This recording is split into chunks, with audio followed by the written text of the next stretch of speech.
Dancing is what to do. Dancing's what I think I do.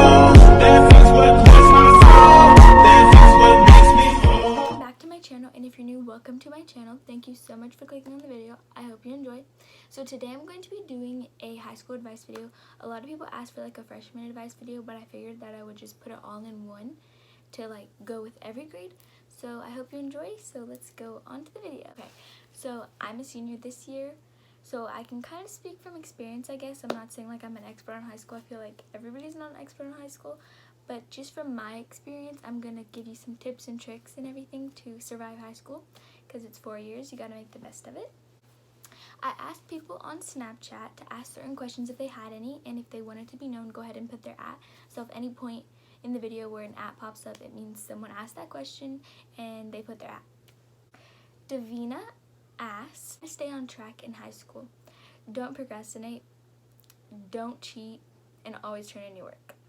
Procrastinating is not going to get you anywhere, because the more you procrastinate, the more you're going to worry about having to do it, when if you do it in the first place, then you don't have anything to worry about. Cheating, it's useless.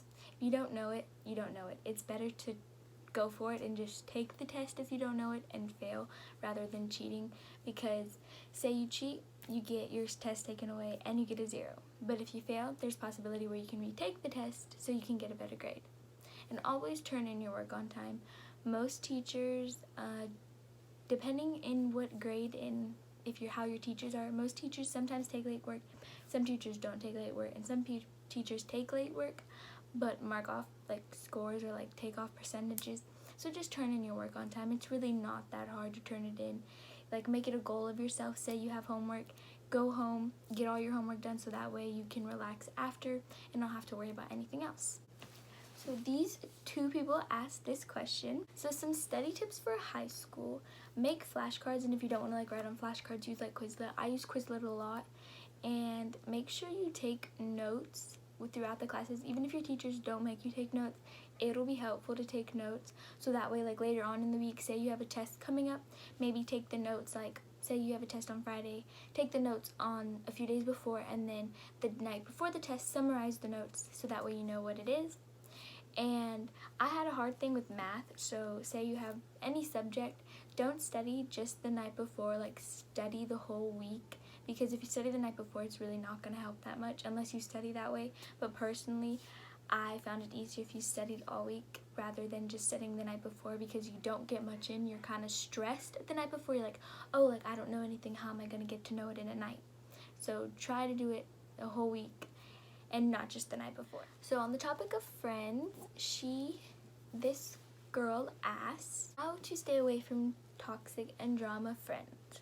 Trust me, throughout any 4 years of your high school, you are definitely going to come across toxic friends or drama people that just love to bring drama into it. If they have showed you multiple times their true colors, drop them, because you're going to regret it in the long run. It's not, you're maybe thinking like, oh, but like I don't want to be mean and I want to have more friends.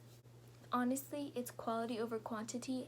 Personally, I'm not going to say I don't have a lot of friends, but the friends I have, they really mean a lot to me, and I enjoy them because they're all true friends, rather than having 50 friends and only like 3 of them being real out of that people. So if they constantly show you and they lie to you, or they talk behind your back and you hear everything about that, drop them, because you're going to regret it. If you go on later and you're like, wow, like I wish I wasn't friends with them anymore.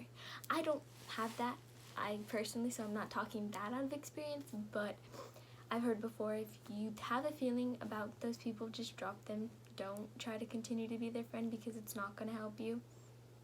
And just because, say, your toxic friend doesn't like some other girl, it doesn't mean that you can't like them back as friends. It doesn't mean you can't be friends with them. Just because your friend doesn't like someone does not mean that you don't have to like them.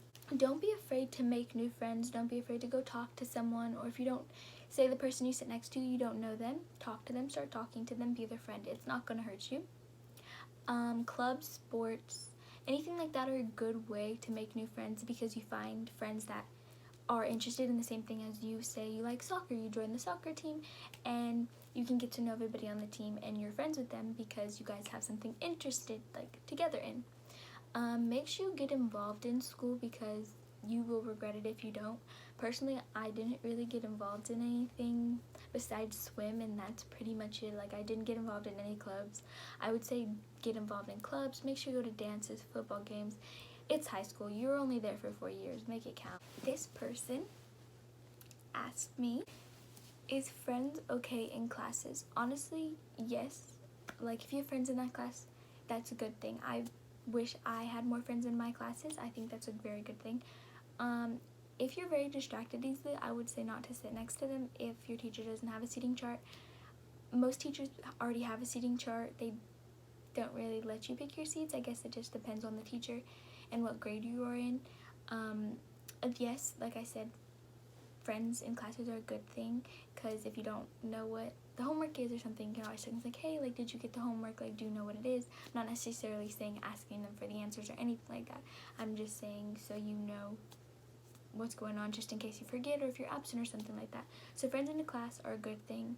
If you get distracted easily, don't sit next to them, but if you think that you can pay attention and sit next to your friend, sit next to them. And if anything, if it doesn't work out and you talk a lot, your teacher's gonna move you, so you don't have to worry about not paying attention, because if your teacher notices like, oh, they're friends, they're talking a lot, I'm gonna move them. Question that came up a lot is AP classes. Are they worth it? Our college is looking at it. Are they benefiting?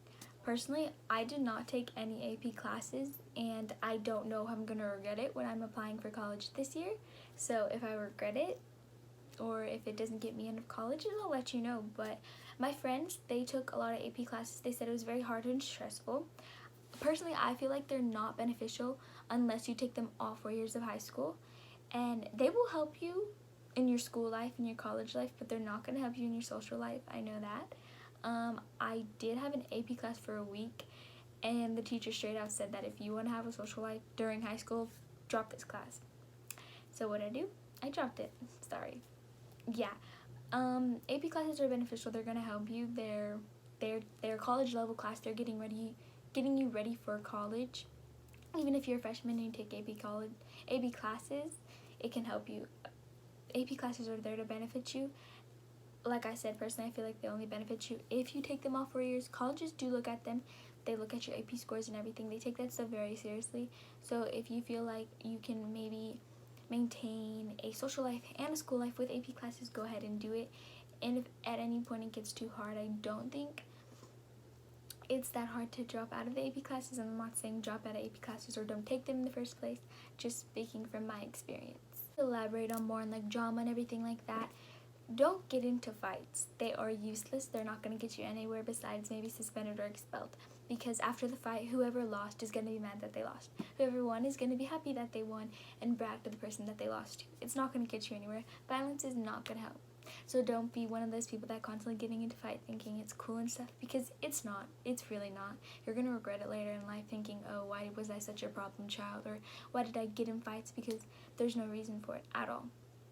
And another topic came up with bullying. Personally, I have never experienced bullying, and I've never witnessed someone bully someone, but if you see someone or if you're getting bullied, speak up. Don't think you're being a snitch just because you're telling someone, because no one has the right to bully people at all. Like, I don't know who you think you are if you feel empowered to bully someone or say stuff about someone else, because you just don't have the power to do that. Like, there's no reason to ask for you to do that. A lot of people, and my tip too is don't change for people to like you. People aren't gonna like you. If they don't like you, don't stress too much about it. Don't try to be everyone's friend. If they don't like you, that's on them. Like, there's nothing wrong with you in the way you are. If someone doesn't like you, be true to yourself. Don't change just so everybody likes you. As long as you like you and you have your friend groups that like you, whoever else doesn't like you shouldn't matter. This girl asked that question. So this kind of goes along with the bullying, but be nice to everyone. Like, it doesn't kill you to smile at someone when you're walking down the halls, or it doesn't kill you to ask them how their day was if they're sitting next to you in class. Like, it literally takes nothing out of you to be nice to someone. Being rude to someone because you think it's cool or like it's funny and it makes you look cool or whatever, it doesn't. It makes you look ugly. It really can bring someone's personality and how people see you down. Like, if you're rude and you think it's cool to be rude and you bully people and you laugh at it, it's not funny. There's no use to it. Like, it doesn't get you anywhere. Like with the respect thing, don't disrespect your staff or teachers. They're there to help you learn and protect you, and they know it's best for you. So respecting your teachers is very important. Along with the staff, thinking just because like, oh, throwing your trash on the floor, or oh, the custodian's gonna pick it up, or something like that, that's not right. Like, it's not gonna kill you to walk that way to throw it in the trash. Got a lot of questions about boys, high school boys. A lot of people asked if it's true if senior boys go after freshman girls. Yes, that is very, very true. They do go after freshman girls for who knows what reason, because they're fresh, they're new, I guess. I don't know. If you're a lower classman, I personally say don't get attached to senior boys, because half of them are only trying to get you for one reason. They're not going to want to keep you once they go to college, because who wants to be a senior with a freshman girl, a college freshman with this high school freshman? Nobody wants to go to college like that. I'm sorry, but it's not going to work out. So I say don't get attached to senior boys, or if you're a girl, or if you're a boy, don't get attached to your senior girl. Personally, I feel like that's not going to work out. But hey, if it does, like, props too. But I'm just saying from personal experience and things I've seen, don't get attached to senior boys, because it's not going to work out. Don't go searching for a relationship during high school. Have fun. And if you're single all 4 years of high school, then you're single. I wouldn't make a point to be in a relationship during high school. I'm not saying there's anything wrong with being in a relationship in high school. There's nothing wrong with that. But don't make it a point. Like, don't go out of your way to find a boyfriend, or don't put your schoolwork in the back of your mind because you want to find a boyfriend. There's no purpose in that. Like, it's not going to get you anywhere. I'm not saying a boy's not going to get you anywhere, but yeah, that's kind of exactly what I'm saying. Don't try to focus on just boys. If you don't think you can handle a relationship and school, school's way more important than a relationship. And if you're seniors, don't go somewhere or stay somewhere because of your partner. I'm not saying that it's not going to work out, but you don't know if it's going to work out. These two girls asked this question: what's the most stressful / hardest school year? Personally, I thought junior year was super, super stressful and super hard, because you are kind of like getting into the position to become a senior. You're kind of looking for colleges. You're not necessarily applying yet, but you're looking for colleges that are interested in you, and you have to take your stats or whatever it's called. Those are really important. Colleges really look at that. So personally, I think junior year was very hard and stressful, but I think you guys can get through high school. So that is the end of the video. I hope you guys enjoyed it, and I hope these tips and tricks and advice helped you. Make high school count. That's all I have to say. It's only 4 years of your life. It's shaping you into the person you're going to be in your adulthood. And make it count. Have fun. Don't be afraid to have fun and get out of your comfort zone, because that's what high school is all about. So I hope you guys enjoyed, and thank you for watching. If you did, maybe like, comment, and subscribe. Keep going higher, I keep going higher, I keep